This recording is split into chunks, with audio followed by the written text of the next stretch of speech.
Welcome to Film Addict. I am your host, the Film Doctor. And I am the Film Surgeon. And welcome to the operating table. We got another film that needs some surgery.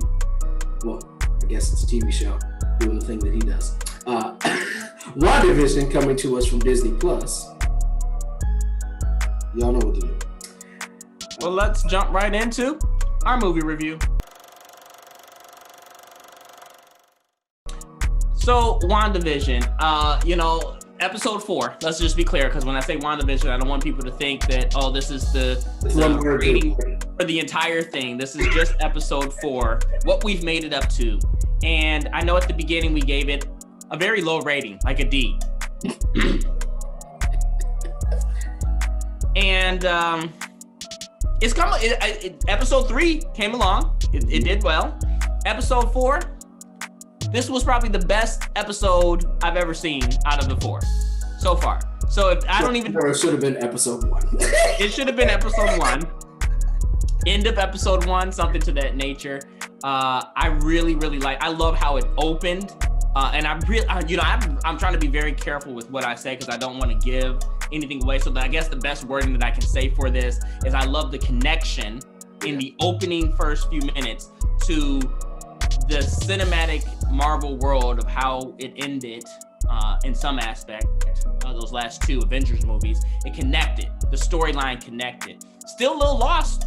Still don't know what's going on. I love the new organization. We learned that the new organization, or not even the new, it is. It's the organization that we thought it to be. It's called, I guess, I'm not giving it away. It doesn't spoil anything, but it's called SWORD. And then you think about it, you got sword and shield. I love it. So the acting and the cinematography, the special effects, the music, everything was just on point. It was that normal Marvel-esque kind of movie, TV show that we loved seeing, that kept our attention, that we were hooked on. And I think that they took a lot of time to even cut down the credits, where maybe even the credits were like 5 minutes. So we got more of the actual TV show. Yes, get them credits out here. We don't care about that.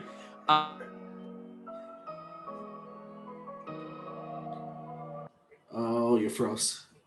I don't know if you can hear me, but you froze on that we saw inside of like episode 1, 2. You're frozen. You were frozen. You're back now. Yeah, but the recording is going to be on my screen. So if you could go back to okay. Go back to we were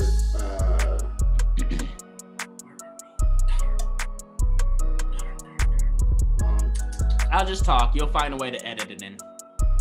I'm pretty sure we were just talking about you said it was the typical Marvel thing that we were used to.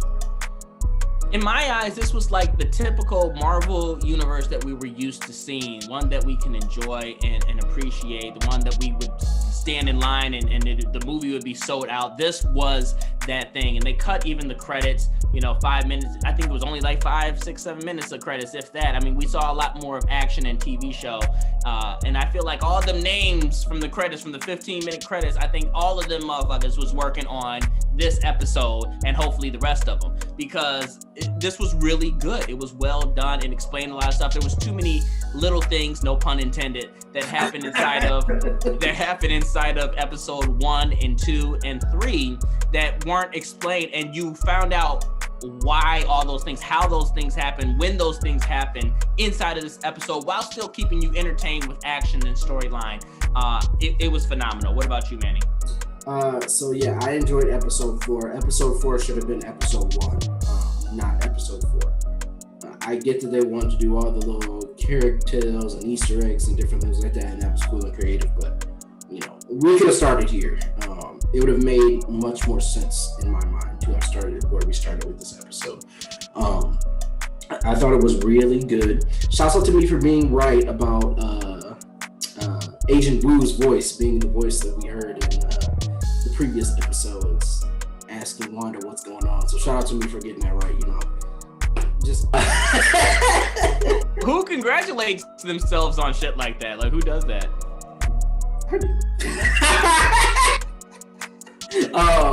Yeah, so from beginning to end, had my attention, filled in all the gaps that we complained about for the past 3 weeks. kind of leads us to where we're going in the future, I guess, and what's going on, and kind of confirming some of those. I wanted to call them conspiracy theories.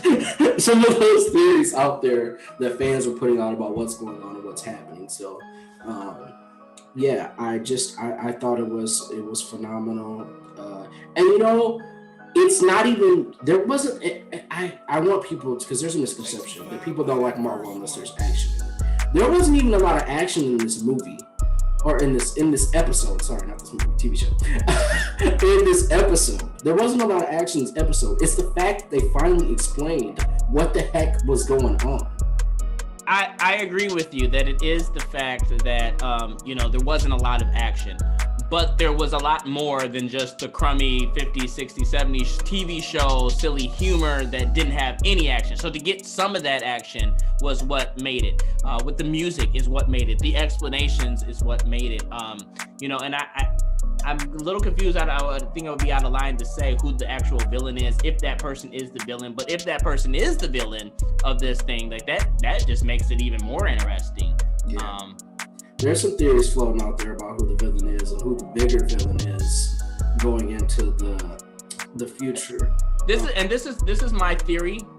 I don't think it's spoiling it, but because it's my own personal theory. Is I really think that there's a mutant connecting to like X-Men that maybe is controlling this TV show world kind of thing. Yeah, maybe there is. I just hope all roads lead to Galactus. Well, that's the reason why I say that it's like an X-Men, because I'm like, why is Galactus into 50s TV shows? Like, why is he even doing this if this was him? Like, it has to be somebody else. So. I hope if it's the X-Men, then they can bring in Silver Surfer, and then they can bring in Galactus. Oh, I can't wait for Silver Surfer. It all makes sense. You can't straight boner just thinking about it. Like, that's one of my favorite villain heroes. Silver Surfer has already happened. You just want it to be done the right way. Am I getting that right? Am I right on there? I guess. Yeah. So hopefully you get what's your rating? Did you give your rating? This is gonna be a B+. For this episode, you're giving a B+? I want to, and the only reason I'm saying it is because I want to know more. It wasn't enough for me. Okay, I'm going to be fair, and I'm going to give it an A-. I think that after getting the shit that we were given in episode 1, 2, and partial of 3 before the ending last 2 minutes, I think that it redeemed itself enough to say, like, it's good, but it's not great. Like, you got a minus, and I want that minus to be a big minus so we know that it's not a plus or it's by itself. A-. Yeah, and I am now finally excited to see the rest of the series. So. And not even just this series, all the other TV shows. If they're as good as, I can't say this show, if they're as good as this episode, then there's so much potential.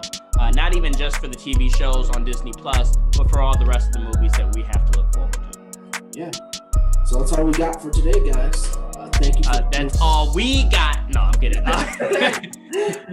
Thank you for joining us on a special presentation of Filmatic, the operating table.